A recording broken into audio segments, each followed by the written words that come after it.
It is PlayStation time once again. Yeah, you may remember last time I took a look at a PlayStation thing, I said I was done with them. But I can't say that anymore because I have a PS5. Doesn't mean I use it. Yeah, you've probably seen the memes about the PlayStation 5 having absolutely no games whatsoever. This has been a constant with every PlayStation system since the 3, but this time it actually mattered because I'm a part of it. Within the month and 1 week that I've had this thing, I've played 2 games, pre-ordered a third, and watched a movie. My Wii U has seen more action than this, and it isn't even close. So yeah, the PS5 definitely needs some games. Final Fantasy 16 was great. Final Fantasy 7 Rebirth is no doubt going to be even better.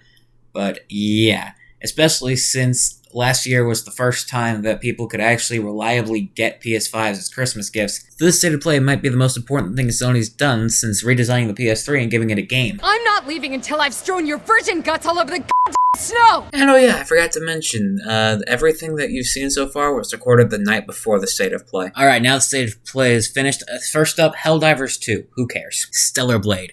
This game looks incredible. I can't wait for it to come out, especially since obnoxious women are whining about it. And there's a Sonic Generations remaster. That's pretty cool. Holy moly, Shadow?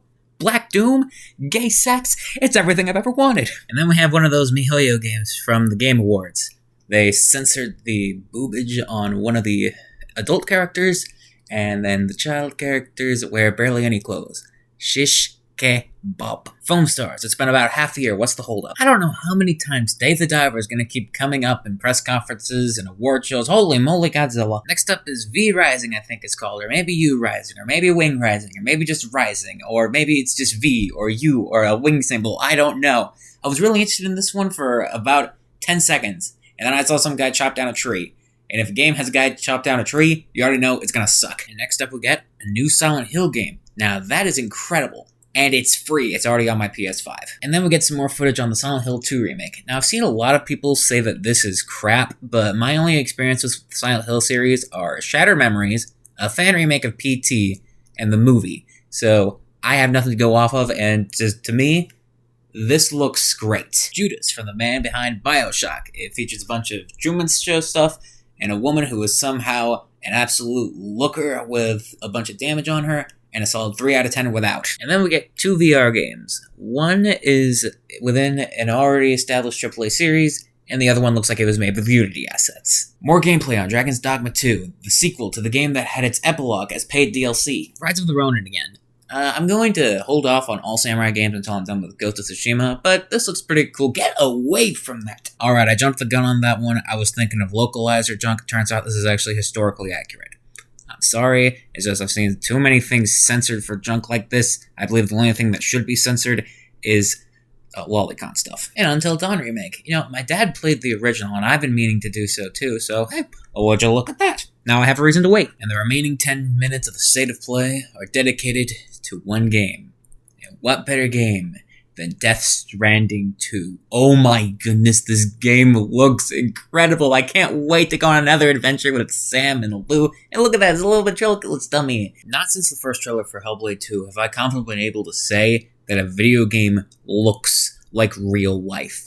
And speaking of things that look real but aren't, here's Hideo Kojima again, talking about how he's actually going to return to making stealth games. Yeah, it turns out when he's done with Death Stranding 2 and he's going to do a real spiritual successor to his Metal Gear series. And seeing as how fellow Konami alumni Koji Igarashi had some great success with Bloodstained as his spiritual successor to his series Castlevania, I think I'm excited for this. But you know a game that actually is more deserving of those 10 minutes than Death Stranding 2? Final Fantasy VII Rebirth. So guess what's happening next week? And that was the state, I guess. I don't know. Yes, the PS5 is finally getting some games, namely Silent Hill. Alright, that's it. Why did I get the PS5? Oh yeah, Final Fantasy. That's the only reason why anyone got it.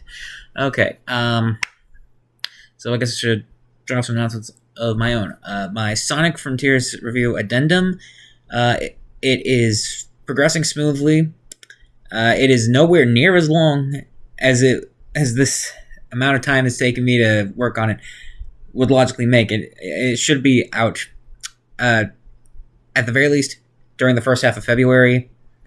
At worst, It's still gonna come out before my first Sonic Frontiers video is a year old. Second thing, you know how I've got that underflow thing? I am working on an album. I hope to get it out in the summer. Okay, that's it. Goodbye.